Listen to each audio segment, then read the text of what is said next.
2 yoshga yetmasdanoq bolaning tili ravonlashib, ko'p so'zlarni o'zicha aytishni boshladi. Va bu tasodif emas. Bunga sabab mana bu oddiy pipi, mo, ba, bip bip kabi ovozga taqlid kartochkalar. Oh, what about this? Elephant. Elephant, great. What is this? Goose. Goose. Молодец. What is this? Acha. Hedgehog. Yes. What about this? Bear. Beer. Aslida biz bularni rus tilidagisini sotib olgan edik, lekin men farzandim bilan buni ingliz tilida qo'llab ko'rishga qaror qildim. Natijasi esa meni hayratda qoldirdi. Bugun sizlarga buni ilmiy sababini, bolaga to'g'ri o'rgatish tartibini aytib beraman va eng muhimi, tayyor ingliz tilidagi kartochkalarni PDF variantini tamoman bepulga ulashaman. Videoni oxirigacha ko'ring, sahifamizga obuna bo'ling. Assalomu alaykum. Kanalimizga xush kelibsiz. Siz bilan Mama Lingo.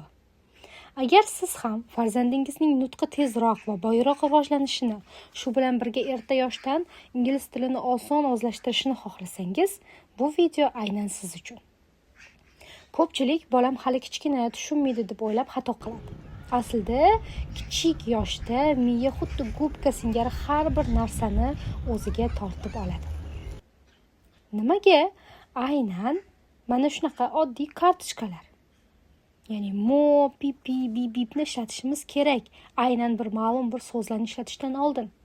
Buni ilmiy tushuntirsak, birinchidan bu miya uchun eng yengil yuklama hisoblanadi. Ya'ni bolaning artikulyatsion apparati, ya'ni til va lablari mashina, kuchuvchi, butterfly, mountain degan so'zlarni ayta olmaydi. Bu so'zlar ularga murakkablik qiladi va ular unga hali tayyor emas. Lekin bip bip, woof deganga o'xshagan oddiy so'zlar, tovushlar, ya'ni miya uchun juda ham oson. Ikkinchidan, neyron aloqalari rivojlanadi. Ya'ni neyrobiologiyada shuni isbotlanganki, bola ovozga taqlid qilganda uning miyasidagi obraz va tovush o'rtasida tezkor neyron zanjirlari hosil bo'lar ekan. Uchinchidan, ingliz tilining afzalligi shundaki, unda tovushlar juda qisqa va aniq. Masalan, mo, ba, quack, room degan so'zlarimiz bor, tovushlarimiz. Bu bolaning eshitish xotirasini tezroq rivojlantiradi.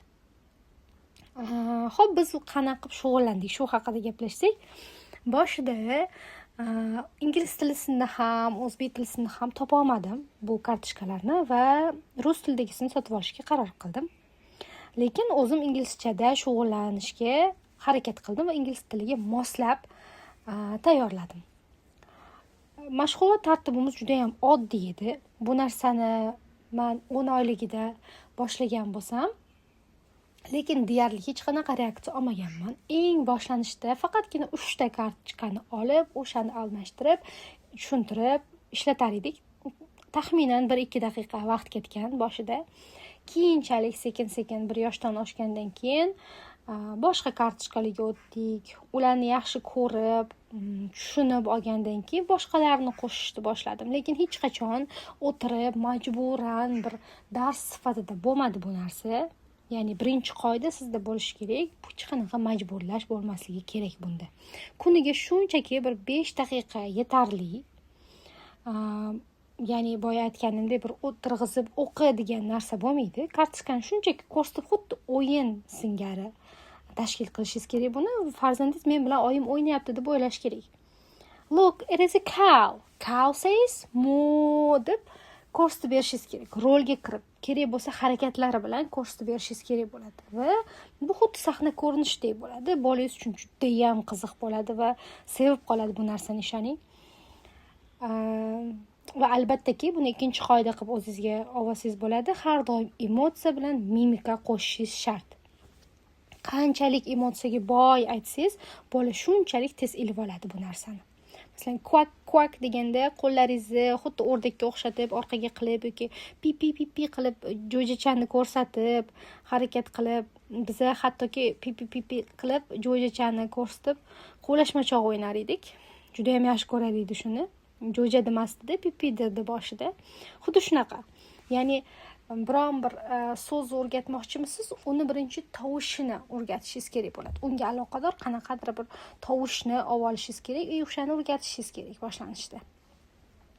Shu bilan esida qolib ketadi deb o'ylamang, unaqa bo'lmas ekan. Va 3-qoidani aytib ketay. Birinchi bosqichma-bosqich o'tish.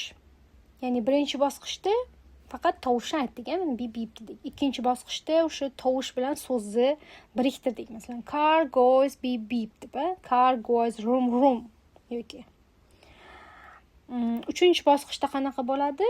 O'sha bola 2 yoshga yaqinlashyapti. Endi siz uni so'zni nima qisqa so'zlarimiz bor, car, dog, duck. Bu narsani totally o'zbek tilida qilishingiz ham mumkin. Agar siz farzandingizga tilini o'zbek tilida 100% chiqaraman desangiz ham bu usul foydali. Oddiy kichkina non, suv deganga o'xshagan so'zlarni olamiz va ularning to'liq nomini ayttirib boshlaymiz. O'sha bunga farzandingiz tayyor bo'ladi va oson, silliq o'tib ketasiz.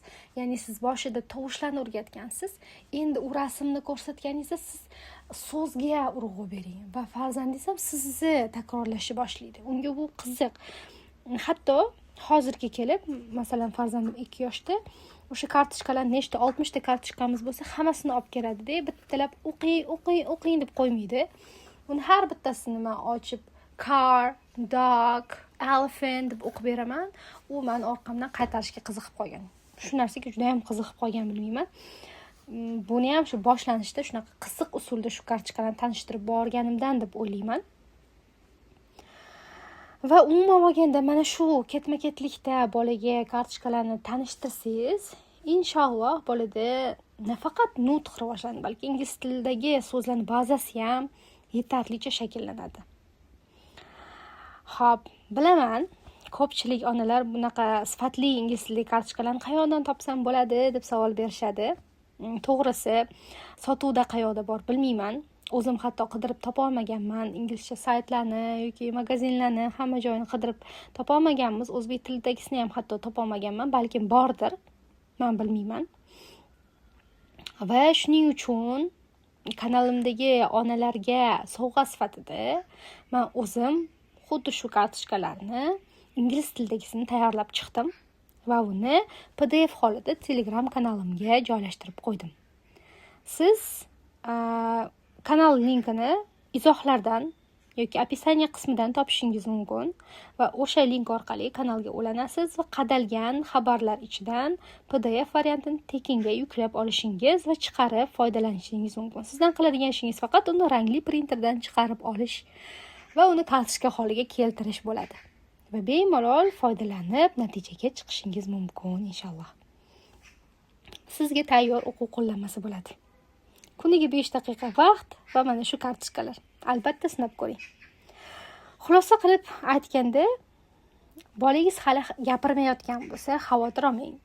Unga balkim shunchaki bir turtki kerakdir. Mana shu kartochkalar orqali siz 5 daqiqa ajrating va 1-2 oyda sezilarli o'zgarishni ko'rasiz. Sizning farzandingiz necha yoshda va birinchi aytgan so'zi nima bo'ldi? Izohlarda yozib qoldiring. Hammasini o'qiyman. Agar video foydali bo'lgan bo'lsa, like bosing, kanalga obuna bo'ling. Va bu videoni yosh bolasi bor yaqin onalar bilan ulashing. Keyingi videolarda ko'rishguncha